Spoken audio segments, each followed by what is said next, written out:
لیکن وہ بار بار اپنی انگلی کو چراغ کی لو پر لے جاتا ہے، پھر کھینچ لیتا ہے، پھر کچھ دیر کے بعد اپنی انگلی کو چراغ کے لو پر لے جاتا ہے اور پھر کھینچ لیتا ہے۔ جب صبح ہوتی ہے تو وہ لڑکا کہتا ہے کہ اب صبح ہو چکی ہے، فسادی جا چکے ہیں، تم اپنے گھر جا سکتی ہو۔ وہ لڑکی کہتی ہے میں تمہیں ساری رات دیکھا کہ تم اپنی انگلی کو چراغ کے لو پر لے جا رہے تھے، آخر وجہ کیا ہے؟ جب وہ لڑکی بہت ضد کرتی ہے تو وہ کہتا ہے کہ جب میں کتاب کا مطالعہ کر رہا تھا اور مطالعہ کرتے کرتے تمہاری طرف میرا ذہن جاتا تھا تو میں اپنی انگلی کو چراغ کی لو پر رکھ دیتا تھا اور اپنے آپ سے کہتا تھا کہ یہ دنیا کی معمولی سی آگ کو اگر تو برداشت کر سکتا ہے تو اس لڑکی کی طرف نظر اٹھا کر کے دیکھ لے۔ تو وہ اپنے آپ کو جہنم کی آگ سے بچا رہا تھا۔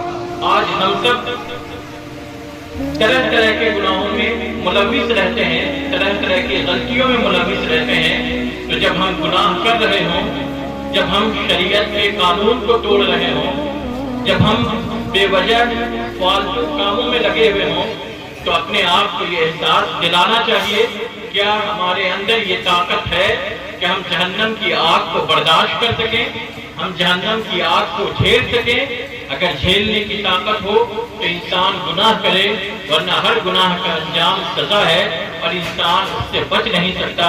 تو ہمیں گناہوں سے بچنا چاہیے، ہمیں گناہوں سے پرہیز کرنا چاہیے۔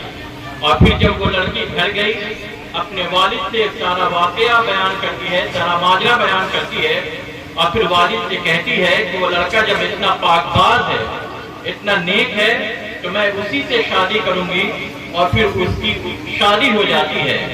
تو انسان جن چیزوں کو حرام راستے سے حاصل کرنا چاہتا ہے، انسان جن چیزوں کو غلط راستے سے حاصل کرنا چاہتا ہے، پروردگار وہ تمام چیزیں، وہ تمام انعامات، وہ تمام برکتیں اور وہ تمام خوبیاں حلال راستے میں بھی رکھی ہیں، بشرطے کہ انسان حلال راستے پر اعتماد کرنے والا ہو، حلال راستے کے ذریعے سے پانے کی کوشش کرنے والا ہو، حلال طور سے اللہ سے مانگنے والا ہو۔ اللہ تبارک و تعالیٰ انسان کو اس دنیا کی بھی نعمتوں سے نوازتا ہے اور آخرت کی بھی نعمتوں سے نوازتا ہے۔ اللہم صلی علی سیدنا نبینا مولانا محمد وعلیہ وسلم، صلو علیہ السلام علیکہ یا رسول اللہ صلی اللہ تعالی علیہ وسلم۔ اسی طریقے سے ایک مشہور واقعہ حضرت نظام الدین کا ہے۔ انہوں نے مدرسہ قائم کیا، مدرسہ نظامیہ، وہاں تعلیم ہو رہی تھی۔ تعلیم شروع میں اچھی ہوئی، بعد میں وہ جو برکت ہونی چاہیے تھی وہ برکت انہیں نظر نہیں آنے لگی۔ وہ رات کو مدرسے کا جائزہ لینے کے لیے گئے، تو لڑکے پڑھ رہے ہیں، وہ کسی لڑکے سے پوچھتے ہیں کہ تم کیوں پڑھ رہے ہو؟ تو وہ کہتا ہے میں اس لیے پڑھ رہا ہوں کہ میرا باپ مفتی ہے، میں اپنے باپ کی جگہ لے سکوں۔ کسی بچے سے پوچھتے ہیں تم کیوں پڑھ رہے ہو؟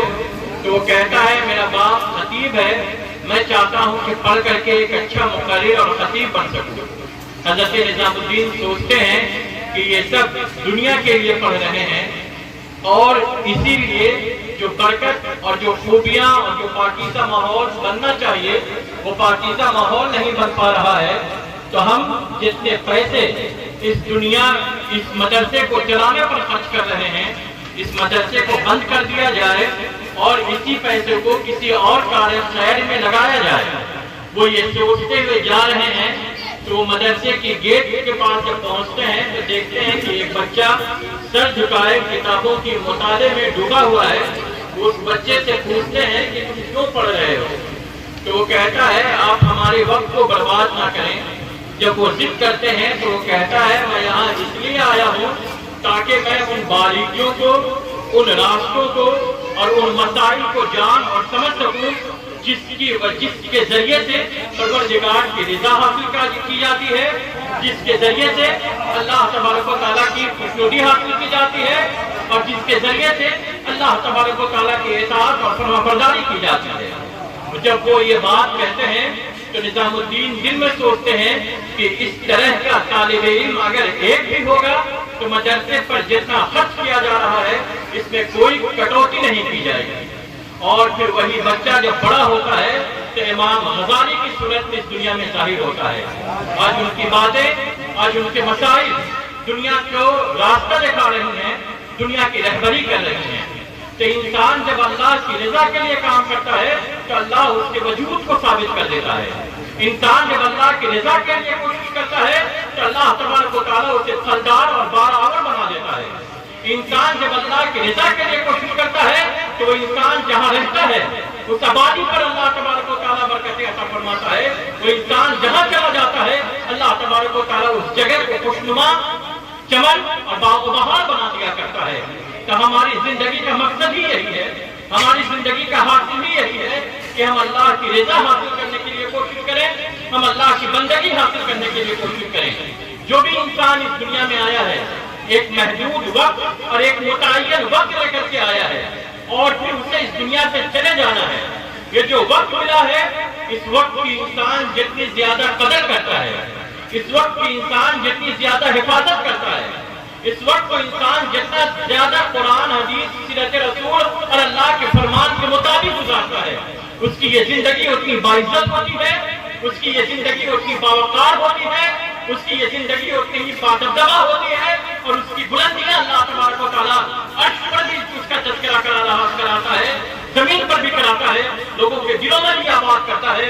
اس کی قبر کو بھی خدا روشن کرتا ہے، اس کی آخرت کو بھی اللہ تبارک و تعالیٰ بہتر کرتا ہے اور میدان محشر کو بھی اس کے لیے آسان بناتا ہے. سوال جواب کے بھی مسئلے کو آسان بناتا ہے. ایک عقل مند انسان، ایک ہوشیار انسان، ایک چلاک انسان وہی کہلائے گا کہ اس دنیا کو بھی پاکیزہ طور سے گزارتا ہو اور آخرت کے لیے بھی محنت کرتا ہو. السلام علیکم ورحمۃ اللہ وبرکاتہ.